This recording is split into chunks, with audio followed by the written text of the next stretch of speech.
Pais amados, mais uma palavra para o meu e o seu coração. Amados, abram vossas Bíblias no livro de 1 Reis, capítulo 19, versículo de número 1 ao versículo de número 16, que diz desta maneira: E Acabe fez saber a Jezabel tudo quanto Elias havia feito e como totalmente matara todos os profetas à espada.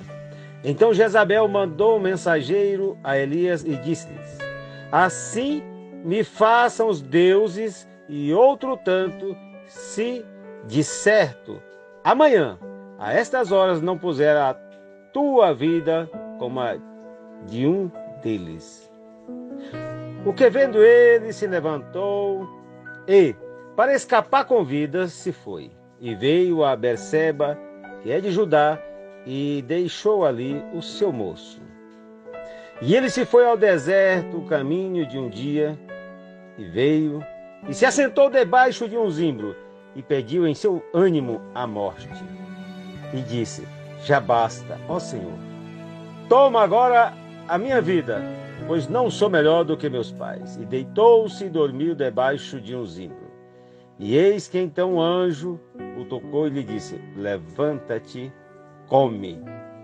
E olhou, e eis que à sua cabeceira estava um pão cozido sobre as brasas e uma botija de água, e comeu, e bebeu, e tornou a deitar-se. O anjo do Senhor tornou segunda vez, e o tocou e disse: Levanta-te e come, porque muito comprido te será o caminho. Levantou-se, pois, e comeu, e bebeu, e com a força daquela comida caminhou 40 dias e 40 noites até Horebe, o monte de Deus. E ali entrou numa caverna e passou ali a noite. E eis que a palavra do Senhor veio a ele e lhe disse: Que fazes aqui, Elias? E ele disse: Tenho sido muito zeloso pelo Senhor Deus dos exércitos, porque os filhos de Israel deixaram o teu concerto, derribaram os teus altares e mataram os teus profetas à espada. E eu fiquei só, e busco a minha vida para me atirarem. Ele lhe disse: Sai para fora e põe-te sobre este monte, perante a face do Senhor. E eis que passava o Senhor como também um grande e forte vento, que fendia os montes e quebrava as penhas. Diante da face do Senhor, porém, o Senhor não estava no vento. E depois do vento, um terremoto, também o Senhor não estava no terremoto. E depois do terremoto, um fogo, porém também o Senhor não estava no fogo. E depois do fogo, uma voz mansa e delicada. E sucedeu que, ouvindo-a, Elias envolveu o seu rosto na sua capa e saiu para fora e pôs-se à entrada da caverna. E eis que veio a ele uma voz que dizia: Que fazes aqui, Elias? E ele lhe disse: Eu tenho sido um extremo zeloso pelo Senhor Deus dos exércitos, porque os filhos de Israel deixaram o teu concerto, derribaram os teus altares e mataram os teus profetas à espada. E só eu fiquei em busca, e busco a minha vida para me atirar. E o Senhor lhe disse: Vai, volta pelo caminho para o deserto de Damasco, e vem, e unge a Azael, rei sobre a Síria. Também a Jeú, filho de Nissi, ungirás rei de Israel, e também a Eliseu, filho de Safate, Abel-Meloá, ungirás profeta em teu lugar. Amados, nós vamos falar um pouco agora sobre a presença da graça de Deus, o alcance da graça de Deus. No caso de Elias, que nós terminamos de ler esse texto aqui, expanso, grande, são 16 versículos. Neste momento, existe uma situação difícil que nós estamos vivendo no nosso país. Existe gangues de rua, sequestros, mortes, catástrofes financeiras, Covid, problemas inúmeros, grandes tráfico de drogas, facções criminosas, partidos políticos criminosos, ladrões corruptos, homens sem caráter, extermínios nas grandes cidades, tufões, cataclismas. Agora nós já estamos indo para fora do Brasil. Diante disso temos várias reações de defesa, mas só Deus pode nos ajudar. Se você acompanhar comigo a palavra do Senhor, nós vamos colocar aqui exatamente 7 colunas nesta palavra para que você possa acompanhar comigo. No versículo 3, ele diz assim: porque vendo ele se levantou e para escapar com vida se foi a Berseba, que é em Judá, e deixou ali o seu moço. Primeira coisa, medo. Medo. A primeira coluna, você vai entender agora que é o medo. Foi o que impulsionou ele, um homem de Deus, a fugir de uma palavra de uma mulher. Elias já havia enfrentado situações muito mais adversas, muito mais difíceis de verdade. Ele já havia confrontado os profetas de Baal, da Astarote, tinha matado 850. Já havia desafiado o próprio rei Acabe, mas agora estava com medo da rainha Jezabel. Que tipo de situação, pergunto a você, que está causando medo na tua vida e pavor?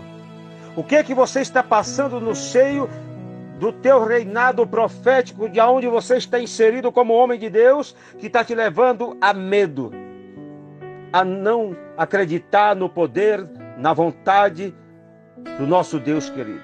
Cuidado! Qual é o tipo de situação que está causando medo na sua vida? Primeira coisa foi medo.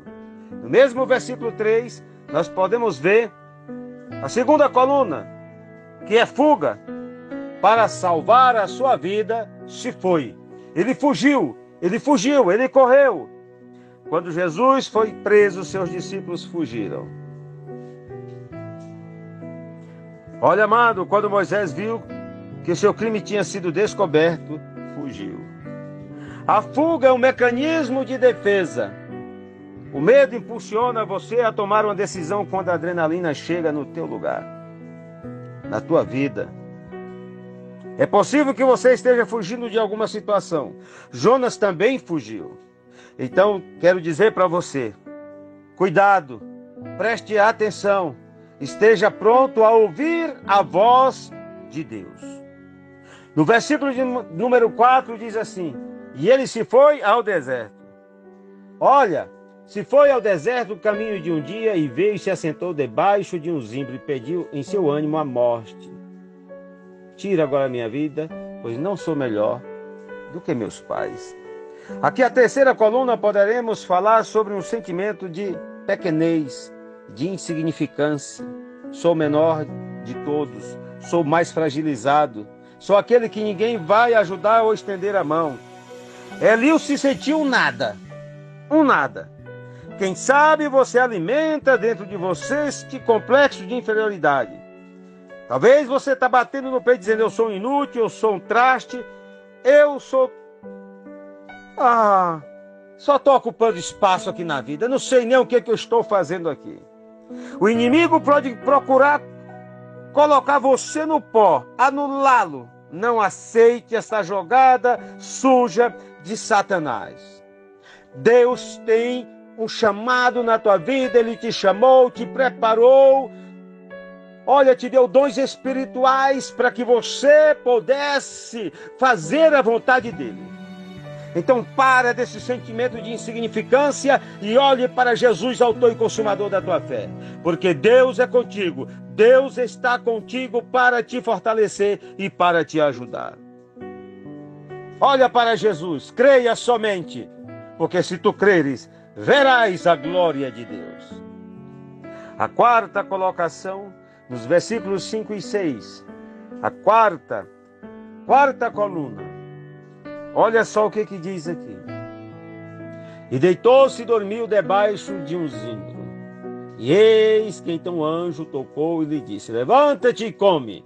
E olhou e eis que à sua cabeceira estava um pão cozido sobre as brasas e uma botija de água, e comeu e bebeu e tornou-se a deitar.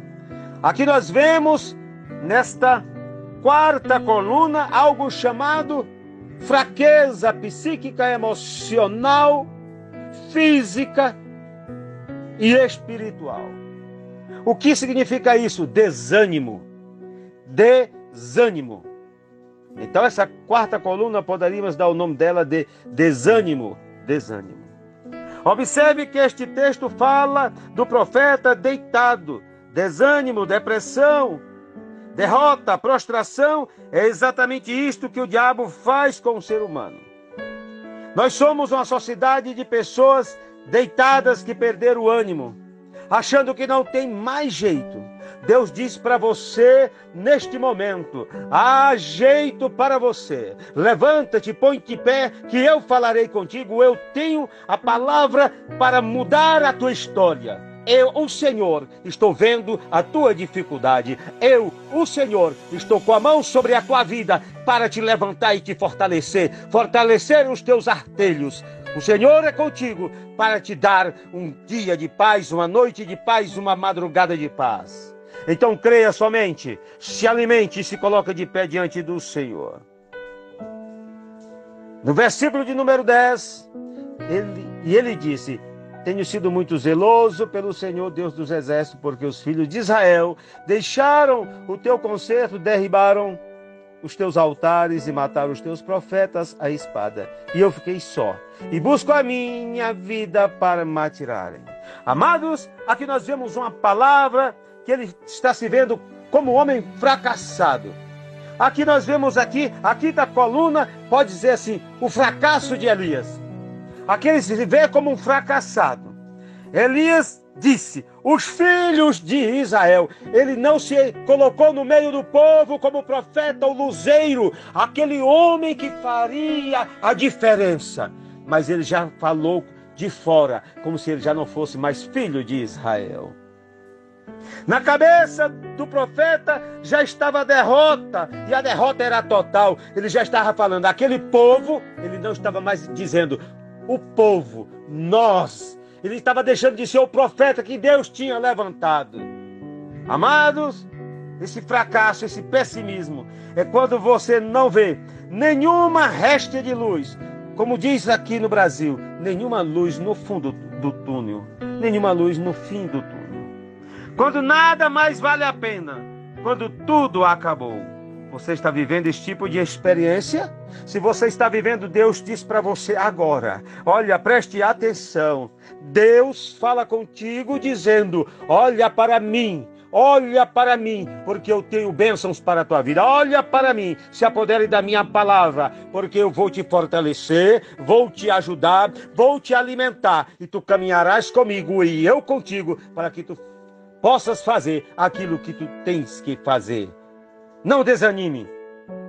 Não seja um fracassado, acreditando que fracassou, porque Deus está contigo.